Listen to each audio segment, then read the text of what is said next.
bersyukur kepada Allah Subhanahu wa taala dengan mengucapkan alhamdulillahi rabbil alamin dan berselawat buat Rasulullah sallallahu alaihi wasallam. Saudaraku, sahabat media sosial yang dirahmati Allah Subhanahu wa taala. Pada pertemuan kali ini kita akan membahas jenis najis yang kedua. Yang mana yang pertama kemarin, jenis najis yang pertama adalah bangkai. Sekarang jenis najis yang kedua adalah darah. Apa hukumnya di dalam Islam? Saudaraku, sahabat media sosial yang dirahmati Allah Subhanahu wa taala. Darah yang dimaksud di dalam pembahasan ini adalah darah yang mengalir, termasuk darah haid. Juga termasuk di dalamnya darah yang mengalir ketika binatang disembelih. Semuanya itu tergolong dalam kategori najis. Lalu bagaimana dengan darah binatang yang setelah dagingnya dimasak lalu ada darah yang melekat di tulangnya, kemudian ada darah yang mengambang di kuahnya mungkin. Apa hukumnya? Apakah termasuk dalam kategori najis? Ini termasuk dalam kategori yang dimaafkan.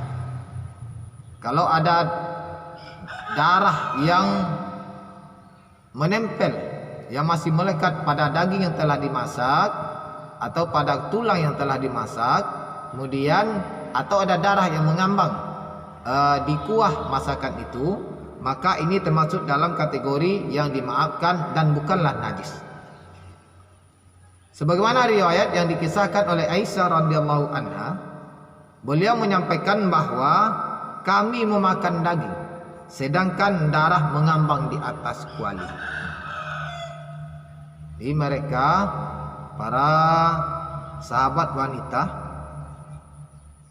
dan istri Rasulullah sallallahu alaihi wasallam, beliau itu memakan daging yang mana dari kuah yang daging yang beliau makan itu ada darah yang mengambang di kuali.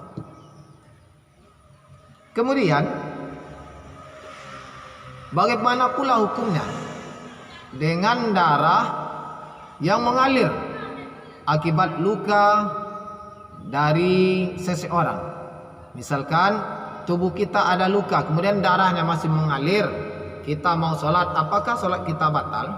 Nah, berkaitan dengan ini pun dimaafkan di dalam Islam. Sebagaimana riwayat yang telah dikisahkan bahwa Umar radhiyallahu an itu pernah sholat sedangkan luka masih mengalir di tubuhnya, darah masih mengalir dari luka di tubuhnya. Lalu bagaimana pula hukumnya dengan nanah? Misalkan ada bisul yang pecah, kemudian kita mau sholat, nanahnya keluar, apakah hukumnya di dalam Islam? Abu Muljis rahimahullahu ta'ala pernah ditanya tentang hukum nanah yang mengenai badan atau baju. Beliau menjawab, tidak apa-apa. Allah Subhanahu wa ta'ala hanya menyebut darah dan tidak menyinggung soal nanah. Sementara itu Ibnu Taimiyah rahimahullahu ta'ala pun berkata, adalah wajib hukumnya mencuci baju yang terkena nanah atau nanah yang sangat kental.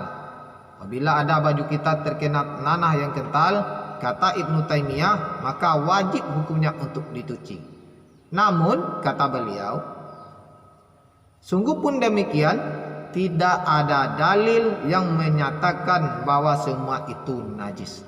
Nah, saudaraku, sahabat media sosial yang dirahmati Allah Subhanahu wa taala, jadi nanah yang mengalir dari tubuh kita itu bukanlah tergolong najis, itu masuk dalam kategori najis yang dimaafkan. Tapi alangkah baiknya jika sekiranya bisa dibersihkan, bersihkanlah terlebih dahulu.